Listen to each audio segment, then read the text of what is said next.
میں نے اس کی ٹھنڈک کو اپنے سینے میں محسوس کیا، مجھ پر مشارق بھی روشن ہو گئے، مغارب بھی روشن ہو گئے۔ اب آپ ایک لمحے کے لیے تصور کیجئے کہ ایک طرف حضرت موسیٰ کلیم اللہ عرض کرتے ہیں ربی ارینی، اے میرے رب تو مجھے اپنا دیدار کروا۔ اللہ فرماتا ہے لن ترانی، حرف نفی لن کے ساتھ تاکیداً نفی کی جاتی ہے کہ تم ہرگز مجھے نہیں دیکھ سکتے، ولیکن انظر الی الجبل، لیکن اس پہاڑ کی طرف دیکھو، فإن استقر مکانہ، اگر یہ اپنے مقام پر ٹھہرا رہا تو عنقریب تم مجھے دیکھ لو گے۔ اللہ یہاں پر آشکار بھائی مفسرین نے لکھا کہ طور پر جو تجلی اتری وہ تجلی 70,000 پردوں میں لپٹی ہوئی تجلی تھی، اور اس ایک تجلی کے اترنے سے جعلہ دکا، پہاڑ ریزہ ریزہ ہو گیا۔ بالکل خر موسیٰ صاعقہ، موسیٰ علیہ السلام بے ہوش ہو کر زمین پر آ گئے۔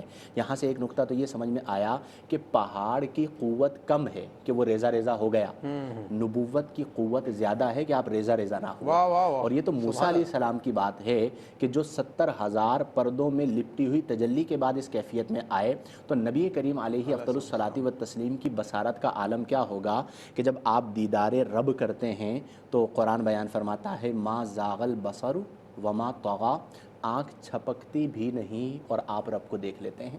سبحان اللہ۔ ما کذب الفؤاد ما رأى، جو آنکھ دیکھتی ہے دل اس کی تصدیق کرتا ہے۔ یہاں پر ایک بڑی خوبصورت بات علامہ قاضی ایاز نے شفا شریف میں لکھی۔ آپ کہتے ہیں کہ جب وہ تجلی اتری، فخر موسیٰ صاعقہ، موسیٰ علیہ السلام زمین پر تشریف لے آئے، جب آپ کو ہوش آیا تو ایک تجلی کے بعد حضرت موسیٰ کی بصارت کا عالم کیا تھا؟ تو لکھتے ہیں کانا یبصر النملۃ السوداء فی اللیلۃ الظلماء من عشرۃ فراسخہ، کہ آپ اندھیری رات کی تاریکی میں سیاہ چیونٹی کو 10 فرسخ یعنی 30 میل کے فاصلے سے دیکھ لیتے تھے۔ اللہ یہ قاضی ایاز نے لکھا ہے۔ سبحان اللہ۔ موسیٰ علیہ السلام ایک تجلی جو 70,000 پردوں میں لپٹی ہے، اس کے بعد ان کی بصارت اتنی تیز ہے کہ وہ 30 میل کے فاصلے سے سیاہ رات میں سیاہ چیونٹی کو دیکھ لیتے ہیں۔ تو جب ایک تجلی کے بعد بصارت موسیٰ کا عالم یہ ہے تو عین ذات الہی کے دیدار کے بعد بصارت مصطفیٰ کا عالم کیا ہوگا؟ اسی لیے آپ نے فرمایا کہ تبارک اللہ شان تیری، تجھی کو زیبا ہے بے نیازی، کہیں تو وہ جوش لن ترانی، کہ جہاں موسیٰ علیہ السلام کہتے ہیں ربی ارینی، اللہ فرماتا ہے لن ترانی، ہرگز تم مجھے نہیں دیکھو گے، ولیکن انظر الی الجبل، اور کہیں تقاضے وصال کے تھے کہ جب اپنے محبوب کو بلواتے ہیں تو وصل بھی ہوتا ہے، دیدار بھی ہوتا ہے۔ البتہ ہم یہ ضرور کہتے ہیں کہ جو اللہ کا دیدار ہے اس کی کیفیت کو ہم بیان نہیں کرتے، کیونکہ اس کی کیفیت کو سرکار دو عالم صلی اللہ علیہ وسلم نے بھی بیان نہیں کیا، کیونکہ بعض لوگ یہ کہتے ہیں کہ جب دیدار ہو تو دیدار کے لیے جسے آپ دیکھ رہے ہیں اس کا مخالف جہت پہ ہونا ضروری ہے، جیسے آپ میری مخالف جہت پر ہیں، میں آپ کی مخالف جہت پر ہوں، اس لیے ہم ایک دوسرے کو دیکھ رہے ہیں۔ تو اگر دیدار ہوا تو اس میں اللہ کا سمت مخالف ہونا لازم آیا، اور اللہ تعالیٰ جہت سے پاک ہے۔ تو ہم یہ کہتے ہیں کہ بالکل یہ بات ٹھیک ہے، یہی ہمارا عقیدہ ہے کہ اللہ جسم سے پاک ہے، صورت سے پاک ہے، سمت سے پاک ہے، مکان سے پاک ہے، یہ کیفیات ہیں، اور ہم کیفیات پر بحث ہی نہیں کر رہے، ہم تو صرف اتنا مان رہے ہیں کہ مصطفیٰ فرما رہے ہیں میں نے رب کو دیکھا، تو ہم یہ کہہ رہے ہیں کہ ہمارے آقا وہ ہیں جنہوں نے شب معراج رب کا دیدار فرمایا ہے۔ سبحان اللہ سبحان اللہ۔ وہ سب شب معراج کے حوالے سے یاد آیا، اکثر آج کل تو سوشل میڈیا کا دور ہے، ورنہ اخبارات میں ہوتا تھا، اب آج کل سوشل میڈیا، اس رات میں اتنی نوافل پڑھیے، اس رات میں اتنے وظائف پڑھیے، تو ان کی اتھینٹسٹی کو بعض علماء کرام کہتے ہیں کہ یہ نہیں ہے ایسا، اس کو مانیں گے تو بدعت ہو جائے گی، بعض کہتے ہیں نہیں پڑھنے میں کرنے میں کوئی مذائقہ نہیں ہے، کیا فرمائیں گے سوال ہے؟ بالکل، دیکھیں یہ ہمارے معمولات اولیاء سے ہیں، اس بات کو ہماری عوام کو بھی سمجھنا چاہیے اور بعض لوگوں کو بھی سمجھنا چاہیے کہ ایک ہوتا ہے کسی چیز کو بطور لزوم کرنا کہ آپ یہ عمل کریں، اگر نہیں کریں گے تو گناہگار ہو جائیں گے، یہ شرعی طور پر غلط ہے۔ معراج کا کوئی بھی عمل شرعی طور پر واجب نہیں ہے، لیکن اتنا بڑا معجزہ اس رات عطا کیا گیا، نماز اس رات عطا کی گئی، تو ہمارے بزرگوں کا یہ معمول رہا کہ وہ ان راتوں میں عبادات کا اہتمام کیا کرتے تھے۔ پھر آپ یہ دیکھیے کہ جب ہم عبادات کا اہتمام اس رات کرتے ہیں تو اس کی وجہ سے ہماری آنے والی نسلوں کے ذہنوں میں اس رات کی اہمیت اجاگر ہوتی ہے۔ یہ کوئی عام رات نہیں ہے، یہ شب معراج ہے کہ جس میں اہتمام عبادت ہو رہا ہے، اور اہتمام عبادت بطور وجوب بھی نہیں ہے، یعنی ہم میں سے کسی شخص کو یہ نہیں کہا جاتا کہ محفل نعت میں آ کے بیٹھنا واجب ہے، اتنے نوافل ادا کرنا لازم ہیں، واجب ہیں، نہیں کریں گے گناہگار ہوں گے۔ ہم یہ کہتے ہیں کہ یہ ہمارے محبوب کو، اللہ نے اپنے محبوب کو اتنا بلند مقام عطا فرمایا، تو یہ عظیم رات ہے، اسے عبادات میں بسر کریں گے تو آپ کو فوائد ملیں گے، اور یہ علماء روحانیین سے منقول ہے۔ بدعت اسے کہا جاتا ہے جو دین کے مخالف ہو اور دین سے ٹکرائے۔ اس میں جتنے اعمال کیے جاتے ہیں، مثال کے طور پر حمد باری تعالیٰ، وہ دین کے کیا نوافل، مخالف ہے؟ نعت رسول مقبول صلی اللہ علیہ وسلم، کیا کوئی یہ کہہ سکتا ہے کہ وہ دین کے مخالف ہے؟ نوافل ادا کرنا، ذکر و اذکار کرنا، دینی محافل کا اہتمام کرنا کہ جس میں بیٹھ کر ذکر معراج کیا جائے، اسوہ رسول کو بیان کیا جائے، سیرت رسول عربی صلی اللہ علیہ وسلم کو بیان کیا جائے، قرآنی آیات کی تفسیر کی جائے، تو کوئی بھی ذی عقل یہ نہیں کہہ سکتا کہ اس سے کوئی دین کو معاذ اللہ نقصان ہو رہا ہے یا یہ بدعت سیئہ ہے۔ یہ ایک اچھا عمل ہے جو لوگوں میں رائج ہو گیا ہے، پہلے ہی لوگ دین سے دور ہیں، تو اگر ان راتوں میں اٹھ کے وہ عبادت کر رہے ہیں تو آپ کو تو خوش ہونا چاہیے کہ اللہ کے محبوب کا ذکر ہو رہا ہے، جو کہ ہمارے لیے باعث نفع ہے۔ اچھا، بعض علماء کرام اس میں بھی اختلاف کرتے ہیں کہ 27ویں شب نہیں ہے، یقینی نہیں ہے، کوئی اور شب بھی ہو سکتی ہے۔ جی ہاں، دیکھیں ایسا ہوتا ہے بہت ساری چیزوں میں، ایون کہ 12 ربیع الاول کے بارے میں مختلف روایات ہیں کہ نبی کریم صلی اللہ علیہ وسلم کا یوم ولادت 2 ربیع الاول ہے یا 8 ربیع الاول ہے یا 12 ربیع الاول ہے۔ تو بعض اوقات ایسا ہوتا ہے کہ تاریخ میں اختلاف ہے۔ ایسے لوگوں سے میں یہ کہتا ہوں کہ چلیں آپ تاریخ میں اختلاف کی بات کرتے ہیں تو آپ کے نزدیک کون سی تاریخ اس کو معتبر ہے بنا لیں۔ بتا دیں اور پھر منا لیں۔ ہاں ہاں، صحیح بات ہے، بالکل ہر آپ رات نے دیکھا، عبادت کریں۔ آپ اس رات کو منا لیجئے۔ اس کا مطلب یہ ہوا کہ اصل جو معاملہ ہے وہ تاریخ کا نہیں ہے، اصل معاملہ یہ ہے کہ آپ لوگوں کو روکنا چاہتے ہیں، اختلاف برائے اختلاف۔ اختلاف برائے اختلاف۔ تو چونکہ 27 کا بھی قول موجود ہے اور وہ کسی کا خود ساختہ نہیں ہے، بڑے بڑے مفسرین نے لکھا ہے اور ایک ترتیب کے ساتھ لکھا ہے، دلائل کے ساتھ لکھا ہے۔ تو جو اچھا پھر ایک اور چیز ہوتی ہے کہ آپ جس بلاد میں رہتے ہیں وہاں پر مروج ہو گیا، پوری مطلب آپ پاکستان میں کسی بھی شہر چلے جائیے، آپ ہندوستان کے کسی بھی شہر چلے جائیے، مروج ہو گیا کہ 27 تاریخ کو شب معراج منائی جاتی ہے، اور اسے لزوم بھی نہیں سمجھا جاتا بلکہ ایک نسبت کے اعتبار سے۔ تو اس لیے تاریخ کی وجہ سے اختلاف نہیں کرنا چاہیے۔ اختلاف نہیں کرنا چاہیے۔ ناظرین، بڑی خوبصورت گفتگو چل رہی ہے، اس یقین کے ساتھ کہ انشاءاللہ بریک کے بعد آپ کو بھی ہم پروگرام میں شامل کریں گے۔ ملتے ہیں ایک شارٹ بریک کے بعد۔ جی ناظرین، آپ کے مسائل کا حل معراج النبی صلی اللہ علیہ وسلم کے حوالے سے ہم گفتگو کر رہے ہیں، شامل کرتے ہیں۔ آپ میں سے کالرز موجود ہیں۔ السلام علیکم۔ وعلیکم السلام۔ جی میرے بھائی، کون کہاں سے بات کر رہے ہیں؟ میں فخر الدین جی مفتی صاحب کو۔ جی جی السلام جی ورحمۃ اللہ۔ اچھا، میرا مسئلہ یہ ہے کہ میرے بیٹا کی شادی ابھی 5 ماہ پہلے ہوئی ہے۔ 3 ماہ پہلے بیٹے کی شادی ہوئی۔ جی جی وہ بول رہے ہو، یعنی بولتا سنتا نہیں ہے، بہو بھی بولتی۔ میرے بھائی بالکل آواز سمجھ میں نہیں آ رہی ہے، ذرا سا دوبارہ بولیے گا تاکہ ہم سمجھ سکیں۔ جی دونوں بولتے سنتے۔ دونوں بولتے۔ خوش نہیں آپ کسی کلوز روم سے بات کر رہے ہیں، میں خالی آپ ذرا سا سیل فون پہ اگر کر رہے ہیں تو باہر آ جائیے تاکہ آپ سے صحیح معنوں میں رابطہ ہو سکے۔ بہرحال ہم آپ کو دوبارہ پروگرام میں شامل کریں گے، ابھی آپ کی بات ہماری سمجھ میں نہیں آ رہی ہے۔ ایک اور کال کو شامل کرتے ہیں۔ جی السلام علیکم۔ السلام علیکم۔ وعلیکم السلام۔ میری بہن کون کہاں سے بات کر رہی ہیں؟ میں حمیرہ ملتان سے بات کر رہی ہوں، چند سوالات ہیں میرے۔ جی جی میری بہن فرمائیے۔ پہلا سوال یہ ہے کہ ایسا کہنا کیسا ہے جس دن تمہیں قرآن سمجھ آ گیا اس دن نہ تمہارا کوئی مسلک ہوگا نہ کوئی فرقہ؟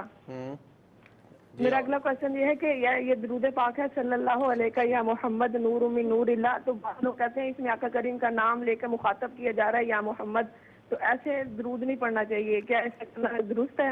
اچھا ٹھیک۔ اور میرا اگلا کوشچن یہ ہے کہ نماز میں تصور شیخ کرنا کیسا ہے؟ تصور شیخ، ٹھیک۔ اور آخری کوشچن یہ کہ جیسے گائے بھینسیں وغیرہ ہوتی ہیں، بعض لوگ اس کو کرائے پہ دے دیتے ہیں یہ دودھ والوں کو، کیا ایسا کرنا درست ہوگا؟ اس حوالے سے رہنمائی فرمائیے گا۔ ٹھیک ہے۔ السلام علیکم ورحمۃ اللہ وبرکاتہ۔ وعلیکم السلام ورحمۃ اللہ۔ میری بہن آپ کا بہت بہت شکریہ، اور چلتے ہیں مفتی محمد شاہد مدنی صاحب میرے ساتھ موجود ہیں، آپ کے مسائل کا حل ان سے لیتے ہیں۔ جی مفتی صاحب کیا فرمائیں گے؟ جی جوابات کی جانب آ جی جائیں۔ جی بھائی نے کال کی تھی، غالباً اگر ان کا کہنے کا مقصد یہ تھا کہ چند ماہ ہوئے شادی کو اور دونوں خوش نہیں ہیں تو کیا کریں، تو دیکھیں ہم اکثر اس بات کو بیان کرتے ہیں کہ جب نکاح کے بندھن میں بندھ جائیں تو پھر بجز زندگی کو چلانے کے کوئی اور چارہ نہیں ہوتا۔ کئی ایسی چیزیں ہوتی ہیں کہ جن میں بعض اوقات مزاج نہیں مل پاتا، لیکن اس کا یہ مطلب ہرگز نہیں ہوتا کہ راہوں کو جدا کر لیا جائے، ایک دوسرے کو سمجھا جائے اور کوشش کی جائے کہ ایک دوسرے کی غلطیوں کو معاف کیا جائے۔ اللہ تعالی ہم دعا کر سکتے ہیں کہ اللہ تعالیٰ ان کے گھروں کو امن و عافیت کا گہوارہ بنائے اور آباد رکھے۔ دوسرا سوال بہن نے کیا، ملتان سے کال کی۔ پہلا سوال ان کا یہ تھا کہ کسی کا یہ کہنا کہ اگر قرآن صحیح طرح سمجھ میں آ گیا تو نہ کوئی مسلک رہے گا نہ کوئی فرقہ تمہارا رہے گا، تم مسلمان ہو جاؤ گے، یہ در حقیقت جملہ کہا جاتا ہے فرقہ واریت کی نفی کے لیے۔ اور اگر فرقہ واریت کی نفی کے لیے کہا جا رہا ہے تو بالکل ٹھیک ہے، وہ اس معنی میں ہے کہ قرآن میں فرقہ واریت سے منع کیا گیا، لا تفرقو، تم فرقے نہ بناؤ۔ اسی لیے کہا جاتا ہے کہ جماعت کا تصور دیا گیا ہے کہ نبی کریم صلی اللہ علیہ وسلم نے فرمایا اتبعوا السواد الاعظم، تم سواد اعظم کی اتباع کرو، جسے جماعت کہا جاتا ہے، فرقہ نہیں۔ من شذ شذ فی النار، جو سواد اعظم یعنی جماعت سے الگ ہوا وہ جہنم کی آگ میں الگ ہوا۔ تو اس لیے اگر قرآنی تعلیمات کو بخوبی سمجھا جائے، ان کی تفاسیر کے مطابق، ان کے شان نزول کے مطابق، اور نبی کریم علیہ افضل الصلاۃ و تسلیم کی احادیث مبارکہ کی روشنی میں، تو یقینی سی بات ہے کہ بندہ فرقہ واریت کی طرف نہیں جاتا، بلکہ وہ اسلام کے منہج پر ہی رہتا ہے، اور یہی ہمارے بزرگوں کا طریقہ کار رہا۔ البتہ یہ جو باتیں میں کہہ رہا ہوں کہنے کی حد تک بہت آسان ہیں، ہمارے معاشرے میں جس انداز کی فرقہ واریت موجود ہے اور جس طرح لوگوں کی ذہنی تربیت کی جا رہی ہے، اس میں ان کا امپلیمنٹ بڑا مشکل ہے۔ یہی وہ چیز ہے کہ جس کے بارے میں اکثر یہ کہتا ہوں کہ لوگوں کو چاہیے کہ وہ سواد اعظم کو کمزور نہ کریں۔ ہمارے ہاں ہوتا ہے کیا ہے کہ ہر وہ شخص جس کو تھوڑی شہرت، مقام، مرتبہ ملتا ہے، وہ اپنا ایک الگ گروپ بنا کے بیٹھ جاتا ہے، جس سے سواد اعظم کمزور ہو رہا ہے۔ سواد اعظم کو پیش نظر رکھنا چاہیے، اور اس میں یہ بھی ہے کہ سواد اعظم صرف آپ کا اپنا ملک نہیں ہے، بلکہ پوری روئے زمین پر جتنے مسلمان ہیں ان میں جو جماعت کی صورت میں صحیح عقائد رکھتے ہیں وہ سواد اعظم ہیں۔ تو اس اعتبار سے سواد اعظم کے ساتھ رہنا چاہیے، اور فرقہ واریت سے بہرحال منع کیا گیا ہے، فرقہ واریت کی طرف نہیں جانا چاہیے۔ البتہ بعض اوقات پہچان کے لیے ہو جاتا ہے کہ یہ نقش بندی ہے، یہ چشتی ہے، یہ سہروردی ہے، یہ قادری ہے، وہ سب بھی روحانی مشرب کے اعتبار سے ہے، عقائد کے اعتبار سے کسی میں کوئی فرق نہیں ہے۔ یا پھر اگر فقہ حنفی کے اعتبار سے لے لیں تو کہہ دیا جاتا ہے یہ حنفی ہے، یہ شافعی ہے، یہ مالک ہے، یہ مالکی ہے، یہ حنبلی ہے، وہ بھی فقہی مسائل کے اعتبار سے ہے۔ یہ یاد رکھیں کہ روحانی حوالے سے جو مختلف پہچانے ہیں، قادری، چشتی، نقشبندی، رفاعی وغیرہ، فقہی حوالے سے جو مختلف پہچانے ہیں، شافعی، مالکی، حنبلی اور حنفی وغیرہ، یہ سب عقائد میں ایک ہیں۔ یعنی ایسا نہیں ہو سکتا کہ شافعی، مالکی، حنبلی اور حنفی کا نظریے کے اندر کوئی اختلاف ہو، نظریات میں سب متفق ہیں، فقہی اعتبار سے جو دلائل ہیں وہ مختلف ہو جاتے ہیں، لیکن بہرحال فرقہ واریت کی کوئی گنجائش نہیں ہے۔ سواد اعظم کی اتباع کرنی چاہیے اور سواد اعظم کے ساتھ اپنے آپ کو جوڑ کے رکھنا چاہیے۔ دوسرا سوال کالر کو شامل کر لیتے ہیں، بہت دیر سے منتظر ہیں۔ جی السلام علیکم۔ جی وعلیکم السلام۔ جی میرے بھائی، کون کہاں سے بات کر رہے ہیں؟ جی جنگ سے بول رہا ہوں زیادہ بات سے۔ یہ مفتی صاحب سے یہ پوچھنا تھا کہ معراج النبی کی رات حضور پاک اللہ تعالیٰ نے صلات کا جو تحفہ عنایت فرمایا، اس کے علاوہ جو احکام امتی ہے ان کے متعلق ہمیں جاننا تھا کہ کیا کیا فرض ہوا، اور ان کا ثواب بھی نماز کی جو 50 نمازیں اللہ تعالیٰ نے کہا بھائی ہمارے یہاں جو بال شاطر ہو جاتی ہے اس کا وہ بدلے نہیں کرتی، بجائے کہ آپ کی عمر 50 پڑے گی تو ثواب 5 پڑے گی تو 50 کا ملے گا۔ اس کے علاوہ جو احکام الہی اللہ تعالیٰ نے آپ نے محبوب کو تحفے کے طور پر امت کے لیے عطا فرمائے، ان کے متعلق اور ان کا ثواب متعلق۔ بالکل انشاءاللہ اس حوالے سے گفتگو کریں گے۔ آپ کا بہت بہت شکریہ، آپ موضوع کے حوالے سے آپ نے سوال کیا ہے، چلتے ہیں مفتی صاحب کی طرف، لیکن اس سے قبل کہ اس سب طرف جائیں کالر کو مزید شامل کرتے ہیں۔ جی السلام علیکم۔ جی السلام علیکم۔ وعلیکم السلام، میری بہن کون کہاں سے بات کر رہی ہیں؟ میں کینیڈا سے بات کر رہی تھی، سمینا۔ جی جی میرا ایک کوشچن تھا کہ جب ہم مسجد میں جاتے ہیں تو اعتکاف کی نیت کرتے ہیں جب تک مسجد میں رہیں، تو ایک دفعہ جب ہم مسجد گئے تو وہاں پر ایک خاتون کا کہنا تھا کہ اگر اعتکاف کی نیت نہیں کریں گے تو مسجد کے اندر کھانا پینا ناجائز ہے۔ اچھا تو ایسا کہنا کیسا ہے؟ ٹھیک ہے میری بہن، آپ کینیڈا سے پروگرام میں شامل ہوئی، آپ کا بہت بہت شکریہ۔ جی وہ سب کیا فرمائیں گے؟ جی اس کے بعد بہن نے دوسرا سوال کیا تھا کہ درود پاک میں ہم پڑھتے ہیں صلی اللہ علیہ کا یا محمد نور من نور اللہ، تو بعض لوگ کہتے ہیں کہ جی آپ یہ درود پاک نہ پڑھیں، اور اس لیے نہ پڑھیں کہ آپ نے یا محمد کہا۔ بالکل کہا، یا رسول اللہ بھی کہتے ہیں، اور ہمارے عقیدے اور نظریے کے مطابق جو دلائل کے ساتھ ہے یہ کہنا بڑی سعادت مندی ہے۔ یہ ہمارے ہاں تصور دیا جاتا ہے شاید کہ یا کہنے سے شرک ہو جائے گا، حاضری کا تصور۔ یا کہنے سے شرک نہیں ہوتا، شرک کا معنی ہے اللہ کی ذات اور صفات میں کسی غیر اللہ کو شریک ماننا۔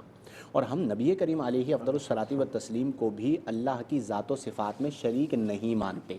جہاں تک یا کا تصور ہے تو سب سے پہلی بات تو یہ ہے کہ نماز میں بھی تو آپ ایھا النبی کہتے ہیں نا التحیات میں، تو وہاں پر کیسے جائز ہو گیا؟ اگر کوئی چیز جائز ہے تو وہ نماز میں بھی جائز ہوگی، نماز کے علاوہ بھی جائز ہوگی، ناجائز ہے تو وہ نماز میں بھی ناجائز ہوگی، نماز کے علاوہ بھی ناجائز ہوگی۔ اور واضح الفاظ میں اگر اس بات کو سمجھنا ہے تو یہ ہمارا عقیدہ ہے کہ نبی کریم علیہ افضل الصلاۃ والتسلیم کو اللہ تبارک و تعالی نے شاہد بنا کر بھیجا۔ قرآن میں فرمایا نا انا ارسلناک شاہدن، اور شاہد ہوتا ہی وہ ہے جو حاضر بھی ہو اور ناظر بھی ہو۔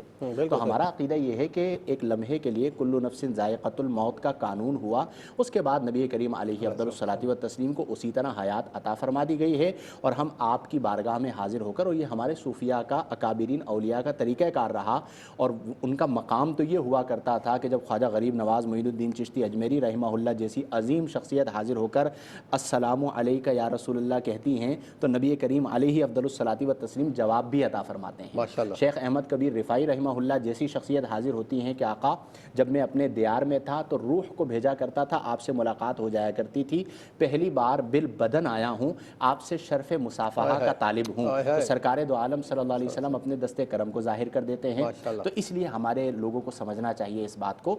ایک لمحے میں مان لیتے آپ کے مطابق درست نہیں، آپ کا کوئی نظریہ ہوگا، آپ کے کچھ دلائل ہوں گے، لیکن جو اچھا عمل کر رہے ہیں آپ اس کو نہ روکیں۔ بہن کے لیے بالکل جائز ہے۔ جو لوگ یا پہ اعتراض کرتے ہیں ان کا بھی یہی عقیدہ ہے کہ آقا صلی اللہ علیہ وسلم حیات ہے، وصال فرما چکے ہیں، لیکن پردے کے پیچھے ہیں۔ بارہ شامل کہتے ہیں ایک اور کالر کو۔ جی السلام علیکم۔ السلام علیکم۔ جی وہ میں نے مفتی صاحب سے سوال کرنا تھا نا کہ میرا بھائی ہے نا تو اس نے اپنی بیوی کو طلاق دے دی تھی، یعنی کہ کورٹ کے تھرو اس نے کاغذات بھجوا دیے تھے اسے، تو اس میں ایک شک تھی کہ 1 سال کے بعد نا اس کی کنفرم کرنا ہوتا ہے، اسے کاغذات آئے تو اسے کنفرم کرنے کے لیے کورٹ جانا تھا، تو اس نے کہا ہے کہ یہ طلاق نہیں ہوئی ہے تو وہ اسی کے پاس چلا گیا ہے، تو اسلام کی روشنی میں اس کا کیا حال ہے؟ اچھا ٹھیک ہے میری بہن، اس وقت کورٹ کی طلاق کے حوالے سے آپ نے پوچھا ہے، پروگرام دیکھتے رہیے، انشاءاللہ مفتی محمد شاہد مدنی صاحب کو مسئلے کا حل بیان فرمائیں گے۔ آپ کا بہت بہت شکریہ۔ ایک اور کالر کو شامل کرتے ہیں۔ جی السلام علیکم۔ السلام علیکم۔ وعلیکم السلام۔ جی میرے بھائی کہاں سے بات کر رہے ہیں؟ میں اجاز بات کر رہا ہوں راولپنڈی سے۔ جی اعجاز بھائی اپنا مسئلہ بیان کیجیے گا۔ یہ ہم سنتے ہیں الصلاۃ و معراج المومنین، جی اس کے بارے میں بتائیے گا۔ بالکل بتائیں گے انشاءاللہ، پروگرام دیکھتے رہیے گا۔ آپ کا بہت بہت شکریہ اسلام آباد سے پروگرام میں شامل ہوئے۔ الصلاۃ و معراج المومنین۔ جی مفتی صاحب کیا فرمائیں گے؟ جی جوابات کی جانب بھی آتے ہیں۔ بہن کا سوال تھا کہ نماز میں تصور شیخ کرنا کیسا؟ بڑا اہم سوال ہے۔ دیکھیں سب سے پہلے تو تصور شیخ کیا ہے؟ یہ علماء روحانیین کی اصطلاح ہے کہ آپ نے روحانی ترقی کے لیے جس شیخ کے دست پر بیعت کی تو آپ غیر موجودگی میں یہ تصور کرتے ہیں کہ آپ اس شیخ کی بارگاہ میں حاضر ہیں۔ اب سب سے پہلے یہ یاد رکھیں کہ شیخ کا کام ہوتا ہے واصل باللہ کرنا، بس یہ اس کی ڈیوٹی ہے اور وہ اس ڈیوٹی پہ لگا ہوا ہوتا ہے اور ایک طریقہ کار سے تصور کیا جاتا ہے، لیکن تصور شیخ کا ایک مقام ہے، نماز اس کا مقام نہیں ہے۔ واہ واہ واہ کیا بات! نماز اس کا مقام نماز کا مقام تو ایک ہے تصور الہی، اللہ تبارک و تعالی کی ذات کی صفات کے مشاہدات میں مستغرق ہو جانا، تو اس لیے نماز میں آپ یہ تصور نہیں کر سکتے، یہ خیال رکھنا چاہیے اس کا، کیونکہ نماز میں تو ہمیں یہ حکم دیا گیا ہے حدیث جبریل میں کہ ان تعبد اللہ کأنک تراہ، کہ تو عبادت یوں کر گویا کہ تو اللہ کو دیکھ رہا ہے۔ تو آپ رکوع میں اللہ کی بارگاہ میں جھک رہے ہیں، سجدے میں گئے آپ نے جبین نیاز اللہ کے حضور رکھی ہے اور آپ کے دل میں غیر اللہ ہے اس موقع پر، تو یہ تصور شیخ یہ مقام نہیں ہے۔ تصور شیخ کی میں نفی نہیں کر رہا، لیکن میں یہ کہنا چاہ رہا ہوں کہ نماز اس کا مقام ہے، یہ موقع نہیں ہے۔ آپ ویسے اذکار کرتے ہوئے تصور شیخ کریں، ایسے لوگ موجود ہیں جو آج بھی ذکر و اذکار کے لیے بیٹھتے ہیں، اللہ ضرب لگاتے ہیں اور تصور شیخ کرتے ہیں تو شیخ ان کے ساتھ موجود ہوتے ہیں روحانی طور پر، وہ ایک الگ مقام ہے۔ نماز میں آپ کا تصور یہ ہونا چاہیے کہ میں اللہ کو دیکھ رہا ہوں، کم از کم یہ تصور نہیں ہوتا، اگر یہ تصور نہیں ہوتا تو کم از کم یہ تصور کر لیں کہ فَإِنَّهُ يَرَاكَ، اللہ مجھے دیکھ رہا ہے۔ اسی سے ذوق عبادت آتا ہے کہ جب آپ نے اللہ اکبر کہہ کے قیام میں کھڑے ہوئے تو یہ تصور کریں میں رب کے حضور کھڑا ہوا ہوں،